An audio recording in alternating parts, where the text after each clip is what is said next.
Oh, hello everyone and welcome back to my vlog. So today guys, I'm going to share with you this hair transformation dito sa ating isang client. So kung makikita nyo, sobrang dry and frizzy ng kanyang buhok due to the multiple coloring, bleaching, and then rebonding on the same day. So yan guys, ang naging resulta ng kanyang hair.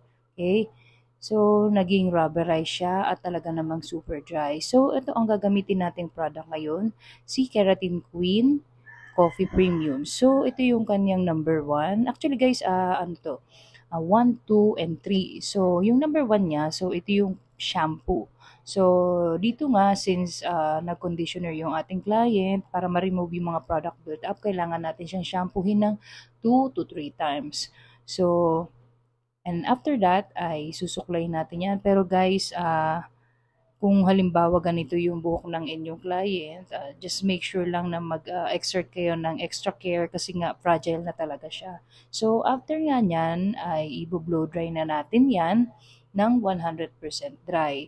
So, ilalagay natin ng yung number 2 na Keratin Queen, smoothing treatment, na tuyong-tuyo dapat yung buhok ng ating client. So, ayan na siya guys.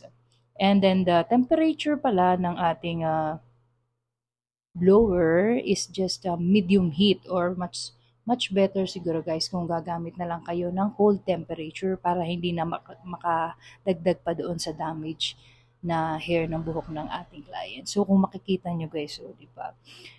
Rubberized na talaga siya.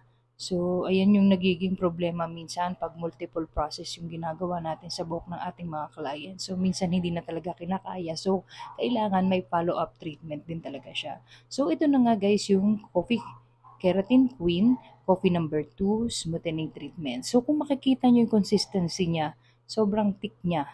Okay? Hindi unlike with the other Brazilians na ginagamit natin na isang gamot lang, most of them guys is kind of liquid. May pagka-liquid type siya, pero, and at the same time, mas madali siyang i-apply. So, dito kay Keratin Queen, napansin lang din namin na medyo ah, hindi siya ganoon kadulas pag ina-apply sa buhok. Okay? So, dito rin napansin namin na medyo may konting tapang yung gamot.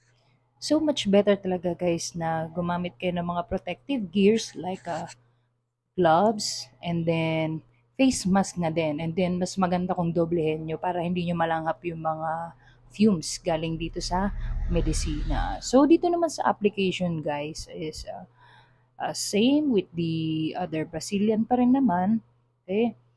At least half inch away from the scalp yung application nyo para hindi kasi po talaga nilalagay ang mga Brazilian sa anit. So, caution lang dun sa iba. This is not for DIY procedure. Okay?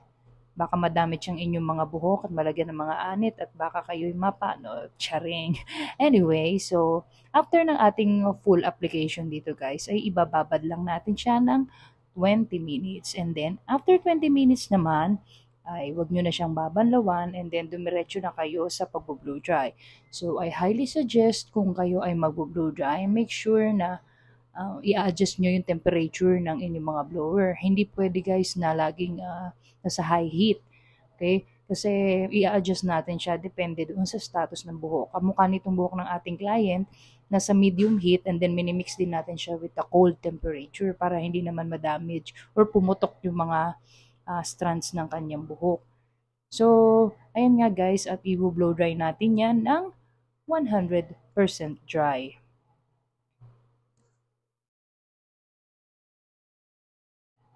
So, dito nga sa pagbo-blow dry guys, dito ko napansin na medyo may tapang talaga siya in fairness naman. Pero tolerable naman siya. Make sure lang nga yun, ano kayo guys, mag face mask. And then, another thing, maobserbahan nyo rin guys na parang medyo maganit. Okay? Maganit na medyo may lagkit sa buhok ng ating client. So, yan naman ay wag niyong masyadong pagtutuunan ng pansin since it's a normal thing dito sa gamot na ito. So, keep going lang and then huwag kayong magpapanik.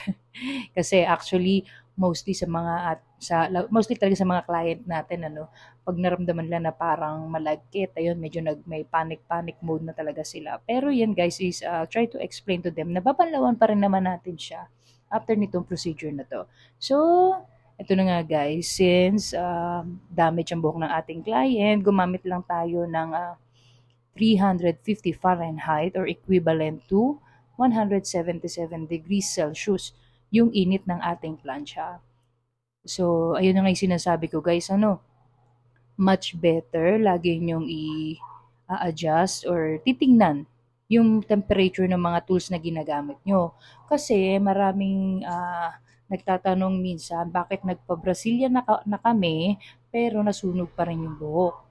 'Di ba? Parang napaka-imposible naman na nagba-Brazilian pero nasusunog pa rin ang buhok. So, may mga rason 'yan and most likely doon nga 'yan nanggagaling sa mga tools natin, ano? Hindi tama yung init na ina-apply natin doon sa ginagawa natin. So, dito naman guys, naobserbahan din namin na medyo mausok siya. So, better may magandang ventilation ng inyong salon para hindi nyo malanghap yung mga fumes. Okay, so dito, we also observe din guys na nagkakaroon ng lifting doon sa hair color ng ating client. So kung makikita nyo kanina, bago tayo mag-umpisa, medyo dark yung kanyang hair. Pero dito, habang pinaplansya namin, lumalabas yung kulay, even yung kanyang highlights. Okay? So, in fairness naman, maganda siya guys. In fairness, maganda yung naging kinalabasan ng kulay niya. So, hindi siya kalawangin effect. So, ayun na nga. At dito naman din sa paghahagod ng plancha. So, depende pa rin yan guys. Ano? Depende sa buhok. So, dito kasi ginagawa namin is 7 times namin siyang pinadadaanan ng plancha. So, ayun nga. At actually naman, kung kanina guys ay malagkit, dito naman napansin ko rin na habang pinaplansya yung buhok, nawawala rin yung lagkit niya and then mas gumaganda yung buhok niya. So, later on, makikita naman natin kung ano talaga yung magiging resulta niya dito sa buhok ng ating client.